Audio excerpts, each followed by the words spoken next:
मोदी और योगी का यूपी में dream project Ganga expressway corridor विकास की नई रफ्तार 10 लाख नौकरियों के साथ फार्मा टेक्सटाइल हब बनाने की है तैयारी।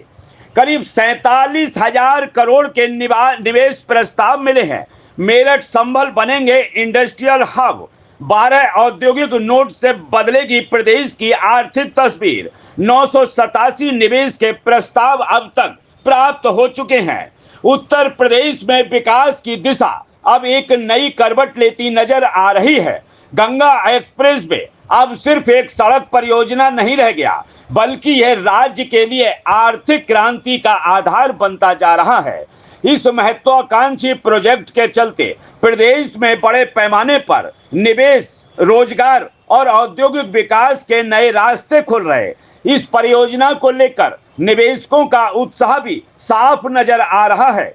अब तक करीब 987 निवेश प्रस्ताव प्राप्त हो चुके हैं, जिनसे लगभग 47,000 करोड़ रुपए के निवेश का अनुमान लगाया जा रहा। सबसे अहम बात यह है कि इस औद्योगिक कॉरिडोर के विकसित होने से 10 लाख से अधिक युवाओं को रोजगार मिलने की संभावना है। इससे स्थानीय स्तर पर रोजगार के अवसर बढ़ेंगे, युवाओं का पलायन भी कम होगा। विशेषज्ञों का मानना है कि अडानी ग्रुप द्वारा निर्मित इस एक्सप्रेसवे ने उत्तर प्रदेश को इंफ्रास्ट्रक्चर के क्षेत्र में एक नई मजबूती दी है। मजबूत सड़क नेटवर्क निवेश को आकर्षित करता है। निवेश से उद्योग, व्यापार और रोजगार की संभावनाएं कई गुना बढ़ जाती हैं।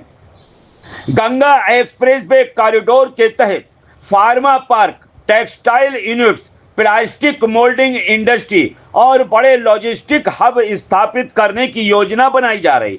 इससे न केवल उत्पादन क्षमता बढ़ेगी, बल्कि स्टोरेज, ट्रांसपोर्ट और सप्लाई चेन मैनेजमेंट जैसे क्षेत्रों को भी मजबूती मिलेगी।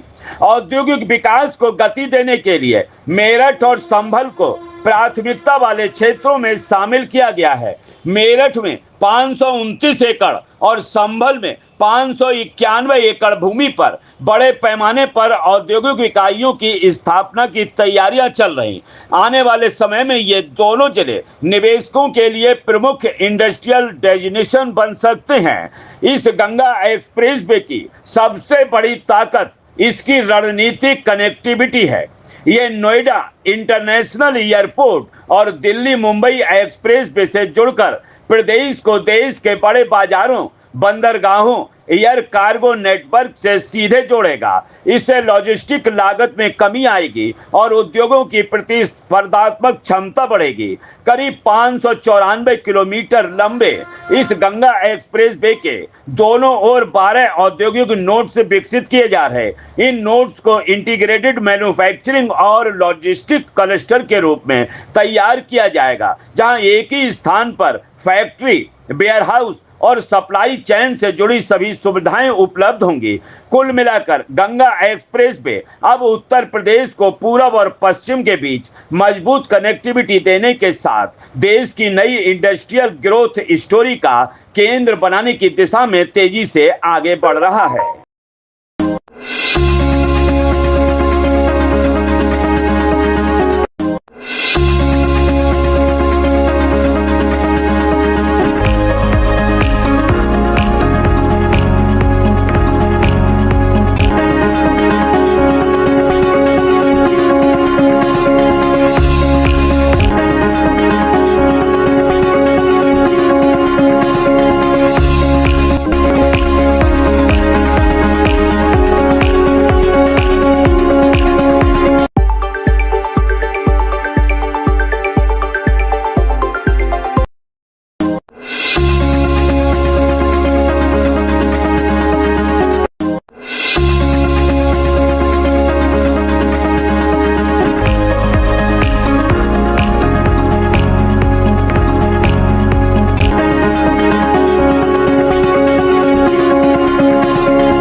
आपको हमारा वीडियो पसंद आया हो तो इसे लाइक, शेयर और सब्सक्राइब जरूर करें। देखते रहिए SKS 24 न्यूज नेटवर्क।